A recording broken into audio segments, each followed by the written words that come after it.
سیما مستقل یکم توک شو روبرو مناسبت جوانان به تاریخ وطن. السلام علیکم بینندگان عزیزی تلویزیون سیما مستقل یکم بینندگان عزیزی برنامه روبرو ما باز هم با نظرداشت قاعده‌های بهداشت با اشتراک کمی دانشجویان باز هم چند فرصت برنامه رو در وضعیت پاندمی ادامه میدیم. ما این نوبت تصمیم گرفتیم که وابسته به تاریخ وطن، تاریخ گذشتگانمان، روزهایی که گذشتگان ما پسی سر کردن بحث کرده باشیم و در برنامه دعوت کردیم دانشجویان را از فاکولته تاریخ و حقوق و فیلولوژی تاجیکی دانشگاه دولتی خوجند به نام اکادمی بابا جان غفوروف که بین همدیگر بحث میکنند. در منبر بحث قرار دارند سیتورا استاد بابایو و همچنین فرهناز نبی و دخترها. خوش آمدید. بچه‌ها شما رو نیز خوش آمدید میگیم. امید میکنم که یک بحث خوب خواهد بود. چرا توجه کردن به تاریخ ضرور هست؟ تاریخ برای ما چی میدهد؟ برای گذشته رو فهمیدن و آینده رو بنیاد کردن تاریخ برای چی ضرور است؟ این و دیگر سوال‌ها رو ما امروز بحث میکنیم که بیننده های ما از این موضوع فکر میکنم یک چیزی خوبه، یک چیزی نوی برای خودشان میگیرند. اما قبل از بحث من دعوت میکردم که یک پرسش افکار ما بین کلان سالها گذراندیم با سوالی که مناسبت جوانان به تاریخ وطن چگونه است، آنها رو اندیشه‌شان رو میفهمیم، بعداً بحث رو آغاز میکنیم. مرحمت.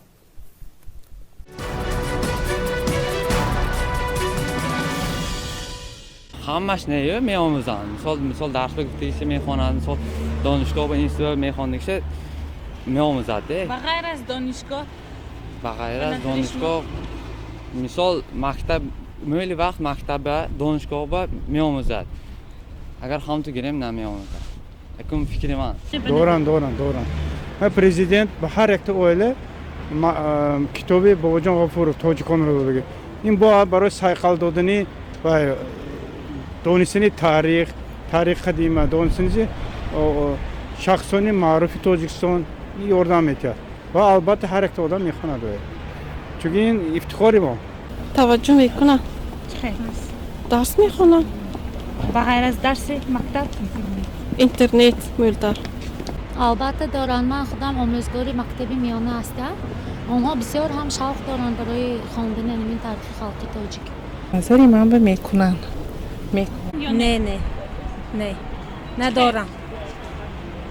ها زمانه بینید من همه جا تلفن کامپیوتر، همه جاش تلفن کامپیوتر کیم وای میدارد موزیبه هیچ کی تاریخ شناسی نیست حاضر دارم. من از تجربه بچه‌ام گفته میتونم. دارن نیکی نظر به سال پیش مول شده گیازی تاریخی تاجیکان من این 5500 سالگی سرازم رسم مول جوانان بسیار وای میکنم. از همین من فکر میکنم که تاریخ وای میکنم.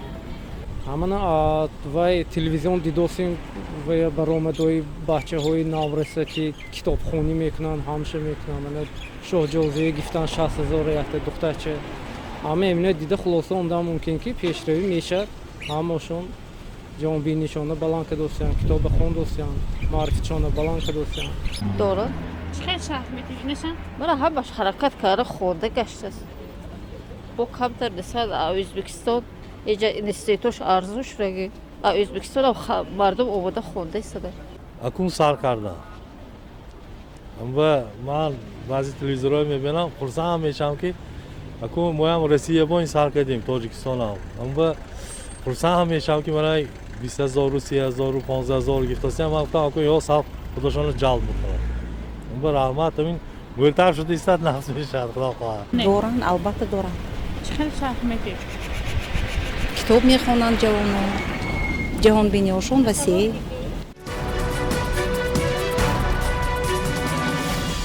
خب جوان‌های عزیز، ما اندیشه کلانسالان را نسبتاً نسل بزرگ رو فهمیدیم که وابسته به فکرانه ما، عملی ما چی اندیشه دارند.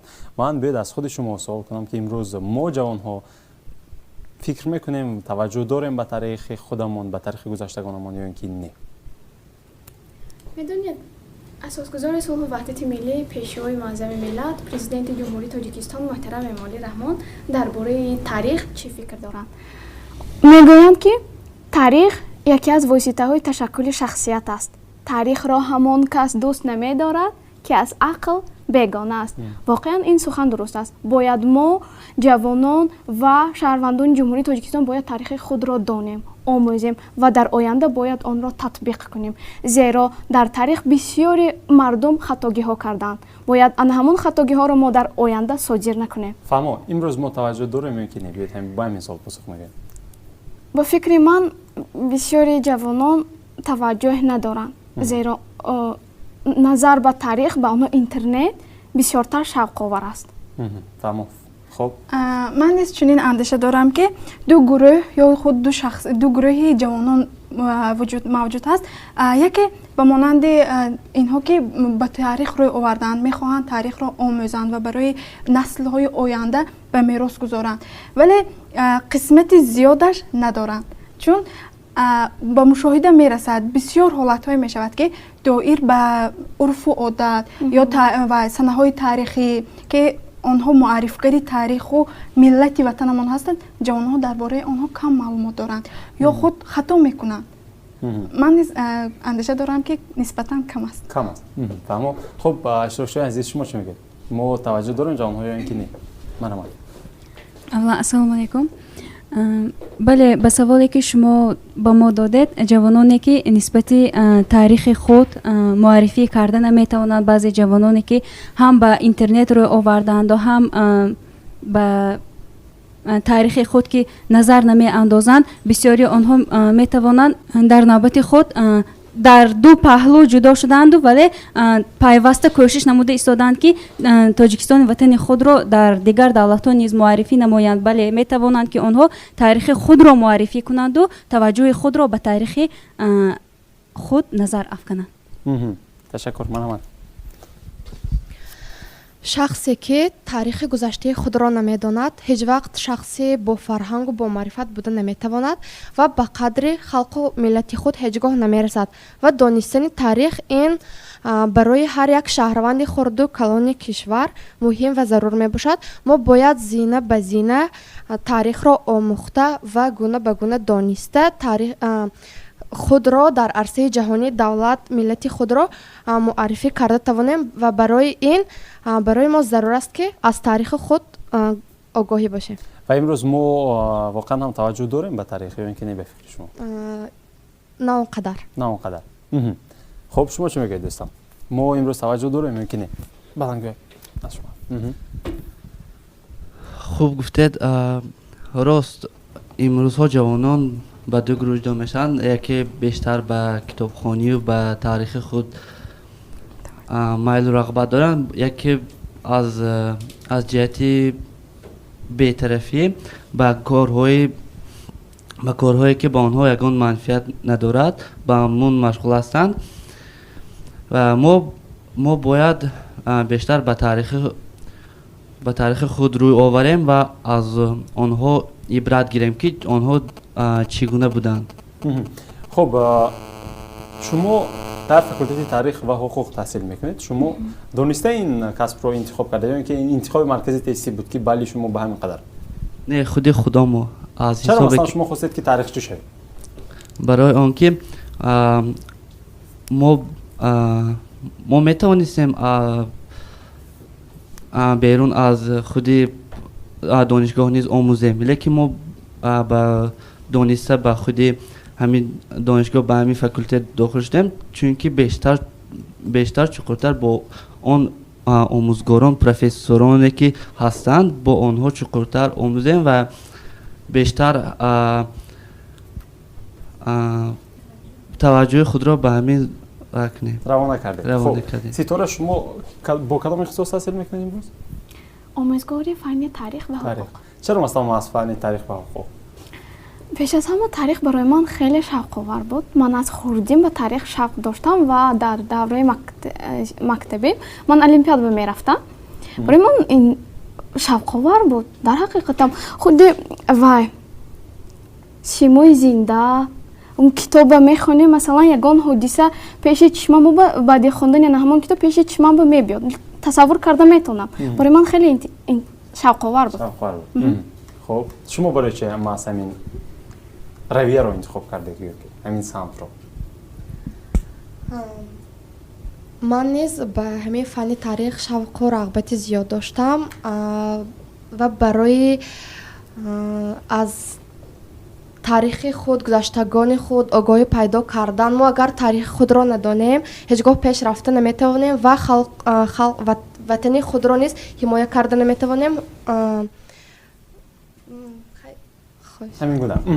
хуб, духтарҳо бинед, барои масалан дарк кардани таърих шарт аст ки мо факултаи таърихро интихоб кунем ё риштаи таърихшиносиро интихоб кунем? пеш аз ҳама барои ана ҳамон хонанда ё донишҷӯ ҳамин фан шавқовар бошад, масалан ӯ метавонад ягон китоби таърихиро гирифта худаш хонад, худаш муқоиса кунад. ҳамин гуна имрӯз ҷавонҳоро ба назар мерасанд, чун шумо гӯем ки мутахассиси ҳамин соҳа ҳастед, масалан дигар ихтисосот дугунаҳоятон дӯстонатон мегӯянд ки ягон китоби тавсияде ки таърихӣ бошаду ман аз чизе огоҳ бошам ё не? ҳастанд. Кам аст ё бисёр? Не, миёна. хуб, яъне ҳаст нафароне ки таваҷҷӯҳ мекунанд? албатта, бисёр. фаҳмо. хуб, Фарҳаноз, шумо чӣ мегӯед? Масалан шумо ҳамроҳи бону гӯем ки ғайри ихтисос ҳастед. ғайри ихтисос ба маънои ки ихтисоси шумо дигар ҳаст. бале. шумо ҳам меомӯзед таърихро ё ки не? Аслан ки дар тӯли мактабхонӣ, тӯли чанд сол дар мактаб, дар тамоми муассисаҳои олӣ як семестр хато накунам дар қатори фанҳои ҷамъиятшиносӣ фани таърих низ омӯзонда мешавад. бале. хуб, шахсан ман худам ба бештар рӯ меорам ба анамон таърихи миллату давлати худ вобаста ба оне ки он муаррифгари давлатам бошад, урфу одати халқамро вай кунад, муаррифӣ карда тавонад. ҳамеша дар худ пеш аз оне ки ҳамин ҷашни 5500 солагии саразмро ҷашн мегирифтам, ҳамеша дар бораи саразм меҷустам, мехондам. дар бораи таърихи ҳамин саразм бениҳоят тасаввурот дорам, гӯемам хато намекунем, бисёртар мехондам, бештар кӯшиш мекунам ки ҳамон таърихеро хонам ки он муаррифгари давлату миллати ман бошад. хуб, ташаккур. марҳамат. Парвина, шумо чӣ мегӯед? ман дар боло вақте ситора қайд карда буданд, гуфтанд ки ҳар як шахс бояд шавқе ки дорад нисбат ба таърихи худ бояд ки дар ҳамон равия таҳсили худро идома диҳаду хонад, таърихи худро донад. ман ба ин ақида чунин гуфтанӣ ҳастам ки на ҳар кас шавқу ҳавасе ки дорад, бояд ҳар як шахс дақиқан бояд таърихи худро донад ки вақте ба ҳамон озмунҳое ки масалан иштирок мекунад дар озмуни фурӯғи субҳи доноӣ ки иштирок кард, баъдан метавонад ҳамон ҷавононе ки дар берун аз ҷумҳурӣ мебароянду дар ҳамон озмунҳое ки озмунҳои байналмилалие ки иштирок мекунанд, дар он ҷо ҷойҳои ифтихории худро мегиранд, дар ҳамон ҷо низ гуфта мешавад ки аз фарҳангу миллати тоҷике ки худ дорад дар ҳамон ҷо муаррифгар шуда метавонад ва бояд ки таърихи худро донад. хуб, мо бояд ки донад гуфтаи содаем қабул, аммо дар оғоз ҳамаи шумо бо як овоз гуфтед ки куллан ҳамаатон имрӯз таваҷҷӯҳ камтар ҳаст. мутаассифона ҷавонҳо ба ҳамин чиз гӯем ки ниёз не таваҷҷӯҳ надоранд. барои чӣ ҳамин гуна аст? ба фикри шумо чаро масалан имрӯз ҷавонҳо намехоҳанд ки аз таърихи худ огоҳ бошанд, аз гузаштаи худ огоҳ бошанд? шояд бештар ҷавонони имрӯзаи мо кӯшиш мекунанд ки андеша доранд ки гӯё пешрафти давлату муваффақияти давлатамон аз рӯ ба оянда нигоҳ кардан бошад. Не, чунин нест. ҷавонон бояд аз таърих низ бояд донанд. агар таърихро надонем мо пеш рафта наметавонем. шояд аз ҳамин лиҳоз бошад мо мебинем ки ҳамроҳи мо як нафар дӯсти мо ба фалон озмуни тариқи фалон сомона иштирок кардаасту ва акнун ба дигар давлат сафар мекунад. мо андеша дорем ки вай тариқи анамон донистани компютер, донистани интернет вай ба ҳамон давлат рафт. таърих мо ба даркор негуфта, мо ин хел фикр мекунем. набояд чунин бошад. мо бояд он нафаре ки ба дигар давлат рафтааст, вай аввал таърихи худро омӯхтааст, тасаввурот дорад. вай тариқи анамон компютер ё худ интернет ё анамон донише ки таконбахш буд, вай ба кӯшиш кард то ба дигар давлат равад ва таҳсилашро идома диҳад. ташаккур. Фарҳанос, ситора шумо чӣ мегӯед? пеш аз ҳама мо дар давраи ҷаҳонишавӣ зиндагӣ дорем. назар ба таърих ҷаҳонишавӣ илмҳои нав ба нав пайдо шуда, илму техника тараққӣ карда истодааст. ҷавонони мо назар ба таърих пешрафта хубтар Афзалтар мефаҳмад. Барои ҳамин пеш аз ҳама бояд шахс таърихи худро донад, баъд худ яъне ҳамон таърихро бо замони муосир мутобиқ карда дар амал татбиқ кунад. ин фикри шахсии ман. ташаккур. Ситора ҳаст иловаи дигар? парвина мехоҳед илова кунед? бале ҳар як ҷавонон ҳам дар самти интернет бошад, ҳам дар самти омӯхтани таърих бошад, дар ҳама гуна кӯшиш карда истодаанд ки ҳар ду ҷонибро дар назар гирифта ба саёҳат баромада таърихи худро омӯзанд. ташаккур. ҳаст иловаи дигар? ҷавонҳо марҳамат, мутахассисҳо бисёртар ҷавонони мо ҳозир аз китобхонӣ дур гаштанд ва вақти худро бо интернет дар шабакаҳои иҷтимоӣ сарф мекунанд. Агар ҳар як инсон хоҳиш дошта бошад, майлу рағбат дошта бошад, вай метавонад кору фаъолияти худро пеш барад ва хоҳиш дошта бошад барои омӯхтани таърих вақти худро. бинед, агар тасаввур кардем ки ман шавқ ва рағбат надорам ба омӯхтани таърих, барои ман зарур ҳаст ё ин ки нест омӯхтани таърих? то хоҳиш набошад, агар чӣ вай намешавад, омӯхта намешавад. ана ҳамун хоҳишро чӣ гуна бояд бедор кунем ба фикри шумо? хуб биёед ман сари ин суол баъдан бармегардам, шумо андеша кунед. хуб ман ба шумо ин гуна суол кардани ҳастам ки мо ҳамаи мо бо як овоз гуфта истодаем ки бозам зарур ҳаст, зарур ҳаст, зарур ҳаст. барои чӣ зарур ҳаст? ба чӣ кӯмак мекунад дар зиндагии мо омӯхтани гузашта? махсусан он нафароне ки дар ҳамин ришта шумо таҳсил мекунед, чӣ кӯмак мекунад омӯхтани ҳаёти гузаштагонамон? масалан ман фикр мекунам ки президенти кишвар беҳудаанд, китоби Бобоҷон Ғафуровро нагуфтанд ки ба ҳар як оила якдонагӣ бояд бошад. хуб донистани таърихи миллату давлати мо барои мо ҷавонон роҳ нишон медиҳад то муаррифгари давлатамон бошем, то муаррифгари урфу одат бошем. агар мо таърихи миллатамонро донем, метавонем ҳимоя карда тавонем анамон бузургонамонро. инҷо мо чандин ҳодисаҳо шудааст ки вобаста ба марз ё худ вобаста ба анамон шоирону бузургон, онҳо аз они худ карда гирифтан мешаванд. нафаре ки таърихро медонад, мисли устод Садриддин Айнӣ, агар устод Садриддин Айнӣ дар бораи таърихи худ намедонистанд, наметавонистанд ки ҳимоя кунанд.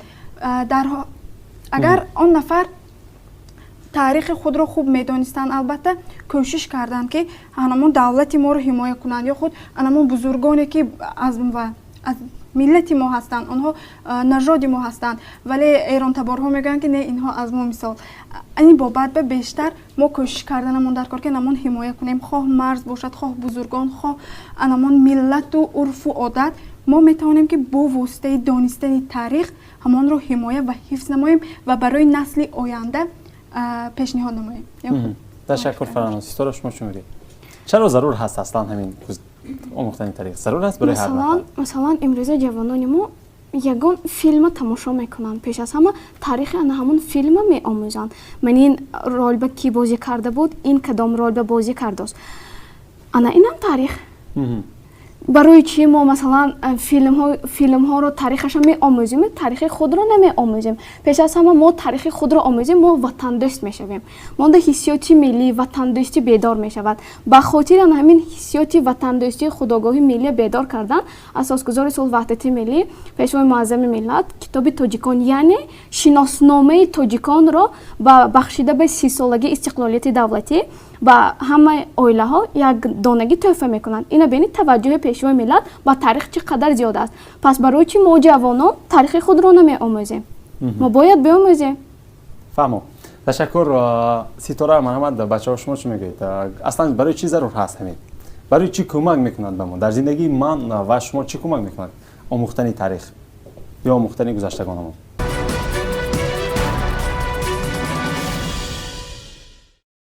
таърих барои чӣ лозим аст гуфтед? акнун боз ба таърих назар мекунем. солҳои 1914-1918 ҷанги якуми ҷаҳонӣ оғоз гардид. чанд давлатҳо иштирок карданд. бинед талафоти ҷонӣ чӣ қадар буд, талафоти иқтисодӣ чӣ қадар буд, ба кадом давлатҳо иштирок кардан, оқибати ҷанг чӣ шуд?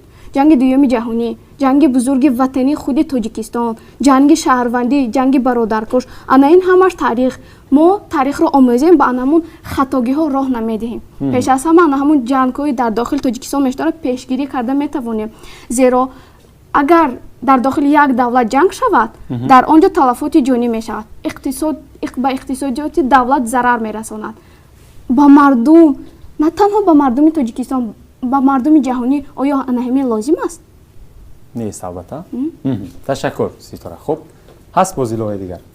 хуб шуд ки асосгузори сулҳу ваҳдати миллӣ пешвои миллат президенти ҷумҳурии Тоҷикистон муҳтарам Эмомалӣ Раҳмон барои халқи худ китоби тоҷикони Бобоҷон Ғафуровро пешкаш намуданд ва аз ин бармеояд ки ҳар як халқу миллати тоҷик пайваста кӯшиш мекунад ки аз таърихи худ бохабар бошад. Ташаккур. хуб, биёед дар оғоз вақте ки ман суол кардам ки барои шумо имрӯз ҷавонҳо таваҷҷӯҳ доранд ва шумо гуфтед ки таваҷҷӯҳ надоранд, аммо Ситора гуфтанд ки масалан ҳастанд баъзе нафароне ки тавсия мепурсанд ё мегӯянд ки кадом китобро хонама. Ин муносибати ҷавонон чи аст? Ин бепарвоӣ ҳаст ё ин ки ин саҳлангорӣ ҳаст? Чи аст ки масалан мо камтар таваҷҷӯҳ мекунем ё гӯем ки ба сатҳи зарурӣ намеомӯзем таърихи худро? ин аз чи аст? муносибати ҷавононро ба таърих бепарвоӣ гӯем ҳам хато намекунем. шояд бепарвоӣ аз чӣ манша мегирад? бепарвоӣ аз оне ки он шӯълае ки онро равшан мекунад нест.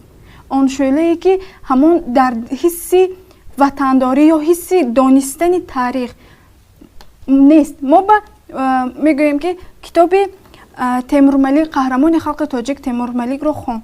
вай Темурмалик ки? китоби халқи тоҷик Темурмаликро хонед мегӯям.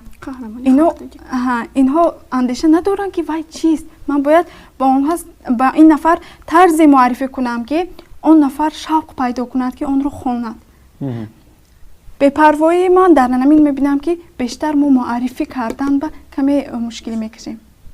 душвор фаҳмо. Ситора иловия доред? пеш аз ҳама ба фикри ман агар падару модари мо ба таърих аз таърих бохабар бошанд, ба фарзандонашон камтар маълумот дода метавонанд, дар ҳамон фарзандонашон шавқу ҳавасро бедор карда метавонанд.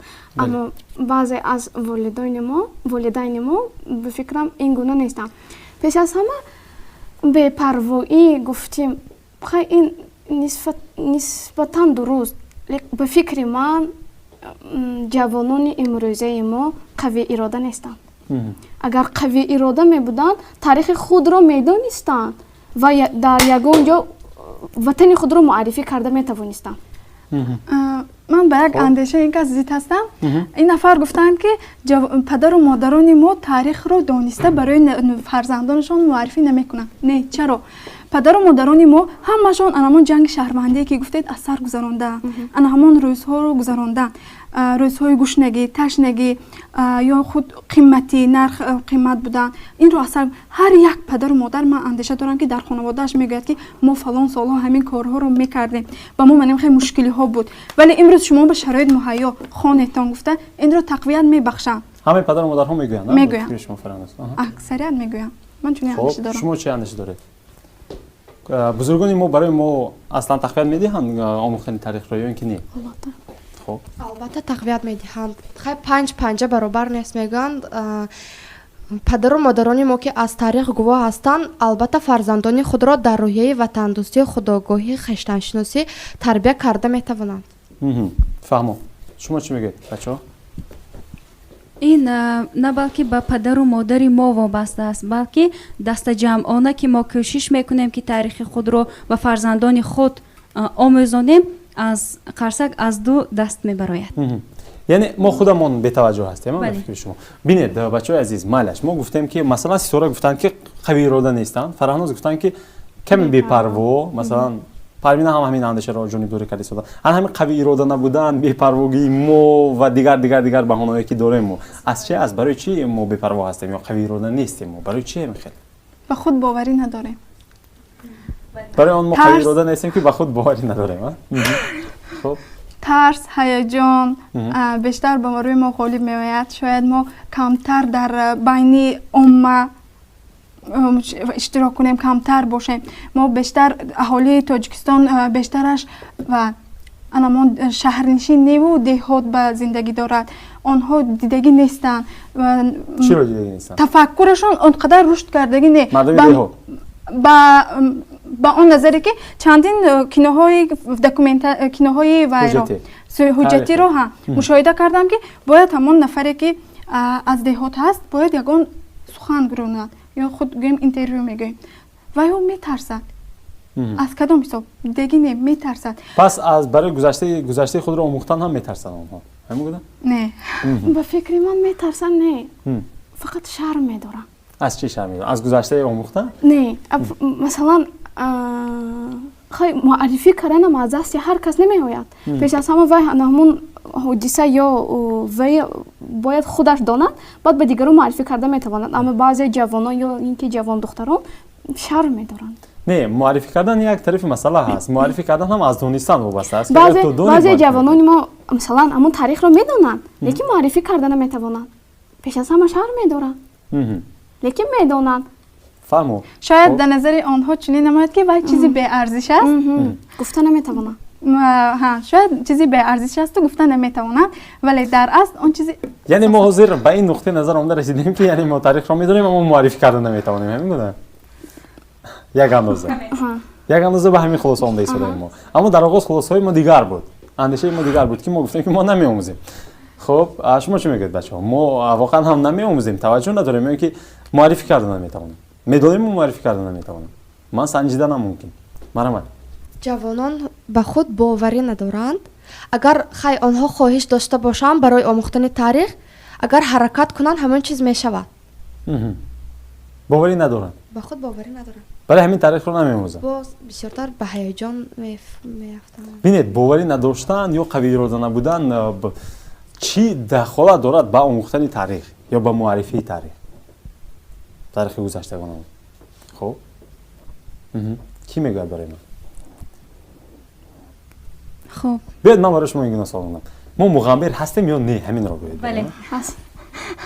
یعنی ناموختن تاریخ این از مغامری ما هست باقی مونده همه بهانه است با همین اندیشه ما وایده سال چارچوبه با در ورده گپ زدیم دید دنگل مغامر نگفتیم با آدابا نگفتیم همین چیز رو.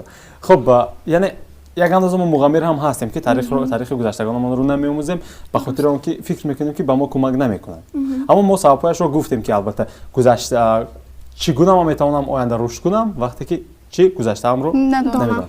خب بعد من برای شما ادامه منطقی همین سوال رو برای شما گزارش می‌کنم که اصلا برای آینده ما تاریخ چی کمک رسونده می‌تواند؟ تاریخ این گذشته است آینده این حالا چیزی هست که ما امروز باید کار کنیم به خاطر آینده رو به دست آوردن. آموختن تاریخ با آینده ما اگه فایده می‌آورد یا اینکه نه؟ به گذشته آینده وجود داشته می‌تواند. به گذشته آینده وجود داشته نمی‌تواند. اما برای رشد آینده مثلا تاریخ چی کمک می‌کنه؟ با کدام مثلا مثال گفته می‌تواند که تاریخ می‌تواند که به آینده ما کمک رسانده باشه؟ تاریخ می‌تواند آینده ما رو به پیشروی با موفقیت نائل گرداند. اگر ما کارمندی‌های در حفظ دولت و ملت کارمندی‌های واسع رو دانیم ما می‌توانیم که امروز که به ما یگان و بیرونه هجوم بیرونه شود ما می‌توانیم که انمان خلق رو به شورش دعوت کنیم یا خود به پا خیزانیم و برای حفظ دولت و ملت خویش کوشش نماییم. ستارش میگه پیش از همه تیمور ملک برای حمایت کردن شهر خود جان خودش رو دریغ نداشته بود. اون دلیری، جسارت، مردانگی تیمور ملک تا زمان ما رسیده آمده است. ما پیروان تیمور ملک هستیم، از تاریخ خود باخبر هستیم. ما مثلا از کارنمایی های آن همان شخص استفاده برده میتوانیم. پگاه رفت و در تاجیکستان یگان چیز شود ما حمایت کرده میتوانیم وطن خود را. تشکر. خب بس چی انش دیگر منم بچه‌ها اصلا برای گذشته برای آینده ما کمک میرسونه یا اینکه نه؟ مثلا ستاره یک چند نمونه‌اش رو برای ما گفت که آموختن تاریخ برای گذشته ما کمک رسان خواهد بود. شما چی فکر میکنید اصلا همین درست است یا اینکه نه؟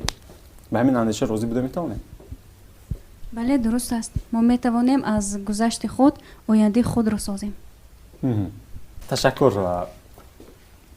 ما گفتیم که ما مغامر هستیم، ما گفتیم که متوجه نمیکنیم. من در مجموع ما جوانان رو از خودم آغاز کردم، من میگم همین گونه هستن. کار رو از چی سر کنیم به فکر شما؟ کار رو ما باید از عملیه آغاز کنیم.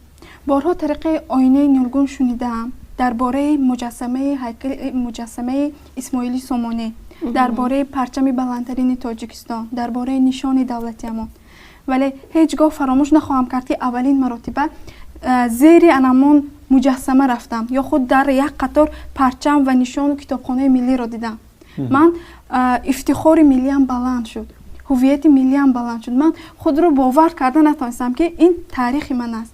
من گمان میکردم که وای تنها عکس است. باور میکنید عکس است. وقتی نزدش رفتم آن دیگر خیر حسیات مرا فرا گرفت.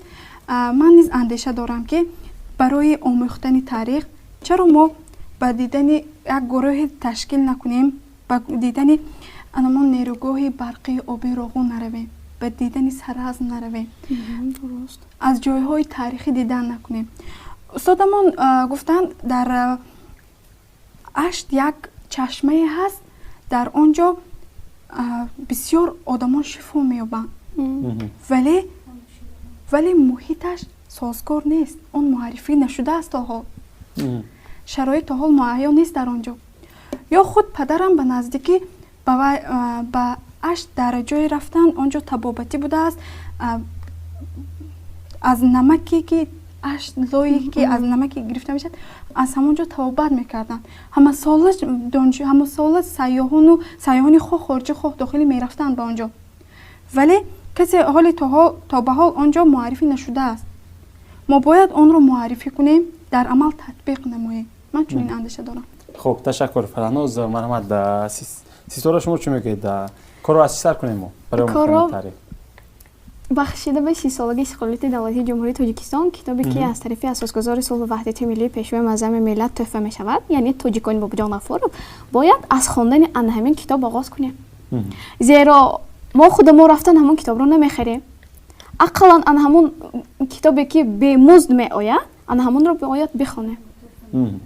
تشکر. خب مرحمت بچه‌ها شما چی میگید؟ برای آن همون گفتیم که برطرف شدن قوی اراده نبودن ما، مغامری ما یا بی‌پروایی ما، چی چیزها را ما باید کدام راه‌ها را ما باید طی کنیم؟ من به فکر فرهناز نیز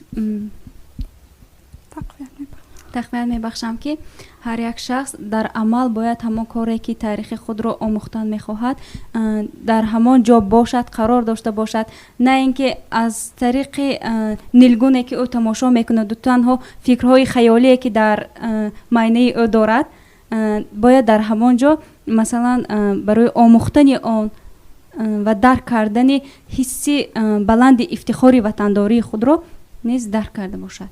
تشکر. مرحمت شما چی فکر دارید؟ من نیز جانبدار گفته‌های ستاره هستم. همون کتابی که از طرف پرزیدنت مملکت برای هر یک خاندان تحفه می شود آن را خوانده آن شخصان بزرگی که برای حمایت وطن خود چی کارنامه‌های را انجام داده اند جهت مثبتش را به خود گرفته در آینده ما نیز برای پیشروی وطن خود و حمایت بر بوم کشور حرکت کنیم، کوشش کنیم تا وطنمان پیش رود. تشکر. خب شما چی میگید دوستان؟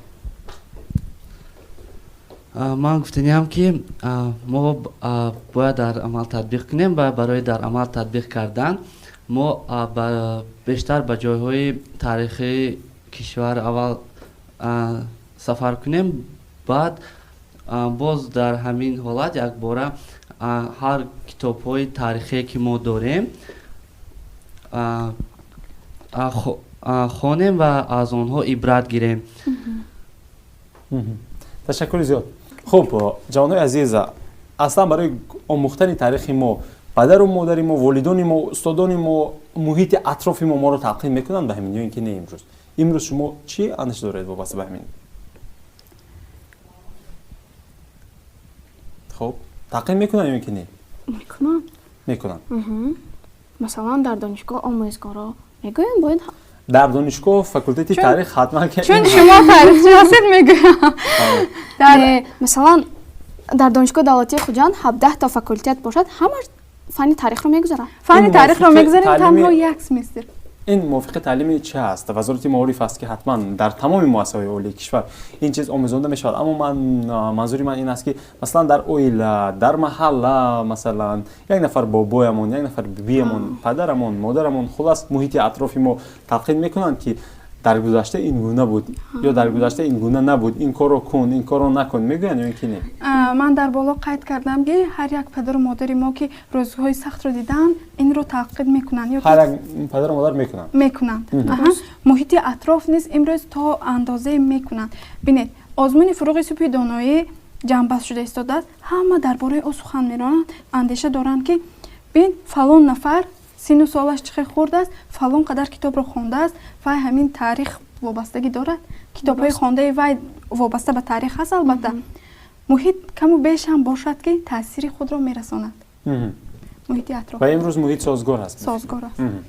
خب اصلا محیط ما برای ما تاثیر میکنند، یعنی تاثیرگذار هستند با مضمون آنی که امروز توصیه میدهند، با ما راه نشان میدهند. بزرگان ما نسبتا سنی کلانسال توصیه میدهند که ما از این چیز برخوردار باشیم. میکنیم بله، همه آنها برای ما کوشش میکنند که حتی از تاریخ خود با خبر باشیم و از آن مثلا در خورده که من مادرم برای دادرچم کتاب تاریخ عمومی که در مکتب میانه میگذاشتیم، کتاب درسی من بود که حتی او خورد بود برای او نقل میکردند و حتی از همان نقلی مادرم نیز من شوق و هوسی که در آنها با یکدیگر صحبت میکردند و دادرچم همین خیلی جنگایی که مثلا در تاریخ گذشته شده است و برای آنها نقل میکردند، برای من نیز شوق آور شده بود که برای چی این چی گونه روی داده است، که برای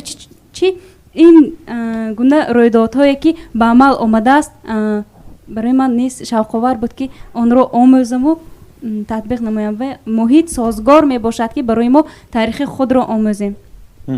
تشکر پرینا. خب شما چی میگید؟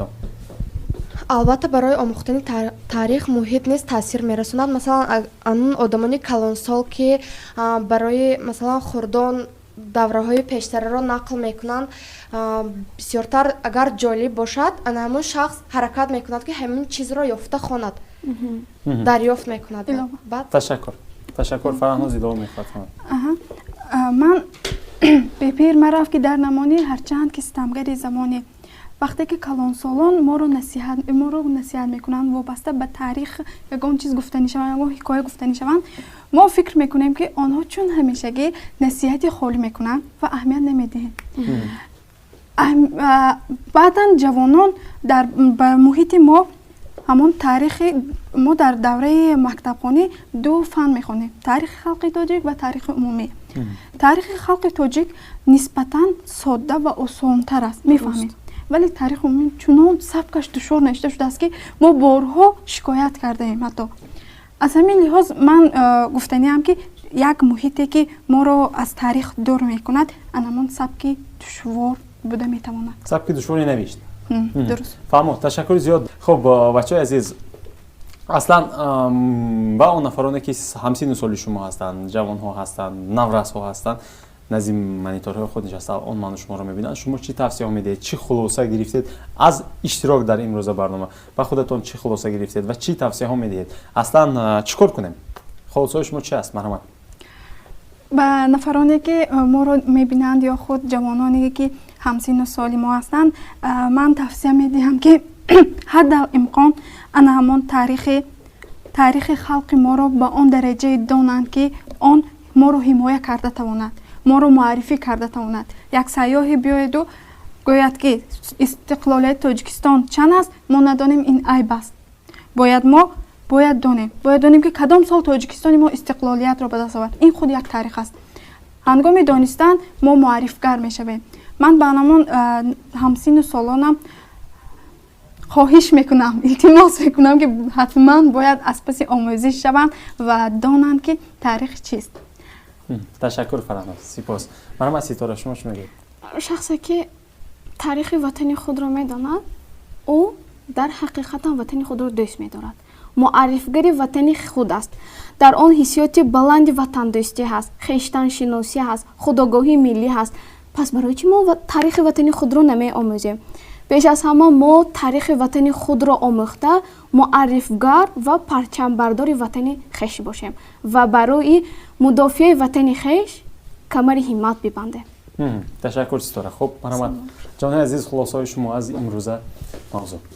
ба бинандагон низ хулосаи худро гуфтаниам ки ҳар як шахс бояд дар омӯзиши таърих бошад ва хеле ки ҳар гуна барномаҳое ки барои омӯхтани таърихи худ ва масъалагузориҳое ки барои шумо бинандагони азиз ё хонандагон ки пешкаш карда истодаем бояд омӯзанд таърихи худро ва дарк карда бошанд. муаррифгар дуруст муаррифӣ карда тавонистан низ ин худ як малакае мебошад ки барои худ ва бояд ки донанд.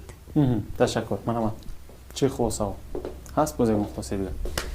чуноне ки гуфтанд аз миллату аз забони худ ёд кунед, арвоҳи гузаштагони худ шод кунед. ман ба бинандагон тавсия медиҳам ки аз пеи омӯхтани таърих шаванд ва муаррифгари халқу миллати худ бошанд. ташаккур. хуб, ташаккури зиёд ҷавони азиз. ман барои бинандагон хотиррасон мекунам ки шумо барномаи рӯбарӯро шоҳид будед ва дар барномаи донишҷӯён аз факултети таърих ва ҳуқуқ ва филологияи тоҷикӣ донишгоҳи давлатии хуҷанд ва номи академик бобуҷон ғафуров ширкат варзиданд. гӯем ки чанд нафар ҷавонҳо бо ихтисоси таърих ва ҳуқуқ ки омӯзгор мешаванд ва 2 нафар бону бо ихтисоси рӯзноманигорӣ ки донишгоҳро таҳсил мекунанд имрӯз дар мавриди зарурати омӯзиши таърих барои ҷавонон баҳс карданд. мо фикрҳои гуфтем, албатта фикри дуруст аз худи шумо аст, аммо албатта ман фикр мекунам ки кор аз чӣ бояд оғоз бошад. кор аз анамон алаи модар оғоз шуданаш мумкин аст, кор аз боғча оғоз шуданаш мумкин аст, кор аз мактаб оғоз шуданаш мумкин ҳаст ки танҳо хондани мо барои танҳо хондан набошаду талқини мо калонсолон ба фарзандонамон, талқини мо бузургҳо ба набираҳоямон фарзандонамон дуруст бошад. ман фикр мекунам ки оғоз мешавад ҳисси ватандӯстӣ ва омӯхтани таърих низ ва беҳуда ҳамон китоби бобуҷон ғафуров мо чандин маротиба зикр кардем дар барнома, он беҳуда нест. хуб, боз ҳам хулосаи дуруст аз худи шумо аст бинандаи азиз. ин барномаи рӯбарӯ буд. то барномаи баъдӣ, худоҳафиз. хайр.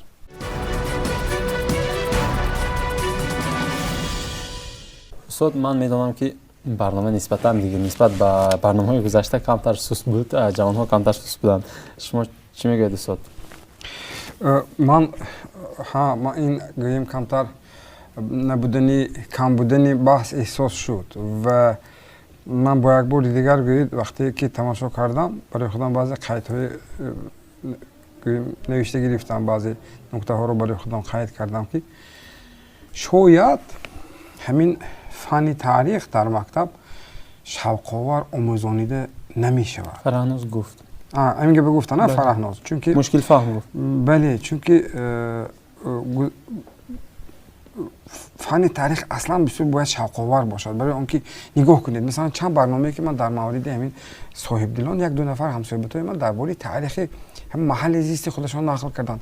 медонед чанд нафар барои ман занг гуфт ки ман мехоҳам дар бори ҳамин чиз ҳамона барои ман нусха бардорӣ карда диҳед ки ман барнома бо як бори дигар бинам ё дар ютуб мегузоред кай бубинам. ҳамешагӣ инсон ба таърих ниёз дорад, чунки мо гузаштагони худамонро бояд донем. гузашта аз ин донистани таърихи миллат, таърихи ватан барои ҳар як нафар гӯем сокини ҳамон давлат, барои ҳар як соҳиби ватан бисёр муҳим аст. ин нуктаро мо дар баробари шунидани даъватҳои пешвои муаззами миллат муҳтарам имомуллои раҳмон бояд ба амиқаш дарк кунем. ҳатто гӯем иқдоми неки он кас дар мавриди тақдими нусхаи китоби тоҷикони аллома бобоҷон ғафуров барои ҳар як хонадон ин бесабаб нест, чунки мардум акнун вай китоба гирифтан баъд гӯем мисли қуръон дар боло гузошта намонанд, баръакс вай китоба гирифта хонанд. ҳатто ҳамин қуръонам чопшудагишам ба ҳуруфоти кириллиам танҳо ба хотири оне ки таъкид шуд, ташаббуси худи пешвои муаззами миллат буд ки мардум гирад хонад, баҳравар шавад, таърихи худашро донад. таърих донистан чӣ савобият, чӣ манфиат дорад? якум ин ки ин донистанаш аввал аҷоиб аст ва омӯхтанӣ аст. инсон гузаштаро омӯхта ояндаро месозад. масалан ҳамин дур намерем 30 соли таърихи истиқлолияти давлатии тоҷикистонро агар ба ҳисоб гирем, масалан ҳамин чанд филмҳои таърихӣ ки дар ҳамин марҳила сохта шуд, мо мебинем ки масалан мо як марҳилаи бисёр душворро аз сар гузарондем. донистани вай таърих барои насли имрӯз бисёр муҳим аст. насле ки имрӯз калон шуд, مثلا نسلی که سالهای 95 تولد شد و این طرف کلان شد یا سال 2000 تولد شد و این طرف کلان شد و هرگز مشکلات دوره بیسر سامانه های میانه های سالهای 90 نمیداند. برای وی نسل کلانسال باید همچون عبرت شده فهمانیدنش دکار، نکته هایش را شرط دادنش دکار. مثلا تا بیمار نشوید به قدر سلامتی نمیرسید، تا گرسنه نمانید واقعا به قدر سیری نمیرسید. بنابراین این چیز برای جوانو نسل کلانسال ناقل بدنش دکار، فهماندنش دکار، نقل کننده بدنش دکار. ارزش همین رو خدا رحمت کند. استاد لایق بسیار یک نکته عجایب رو در یک مصاحبه هاشون گفته بودن که با شعار پرتافتن و شعر خواندن افتخار ملی و وطن دوستی رو بیدار کرده نمی شود. باید از گهواره از علی مادر و باید گوییم به کودک گذرد. از کودک چون کلام با باغچه می رود، به مکتب می رود و به دانشگاه می رود تا فرصتی به جمعیت وارد شدنش. ما همین گونه گوییم زمینه ها رو پیش از همه در اویله بنیاد کردن ما دکار که گوییم در اویله تربیت گرفته همچنین اهمی وطن خودش باید افتخار کند. من یک نکته رو میگم و همین صحبت همین روز رو من راستی سخنان رو جنبست میکنم. من یک نکته رو گفتنی هستم. ما باید اینجا یک اشاره شد که ما باید از گذشتگان خودمون افتخار کنیم و آنها رو حمایت کنیم. گفتند یک نفرشون. بله. من همین اندیشه به افتخار کردم و من راضی، اما حمایت کردم به من چندان گوییم راضی نیستم. افتخار از کی کنیم؟ افتخار از آنهایی کنیم که واقعا کاری شایسته برای این تاریخ ملت کردن.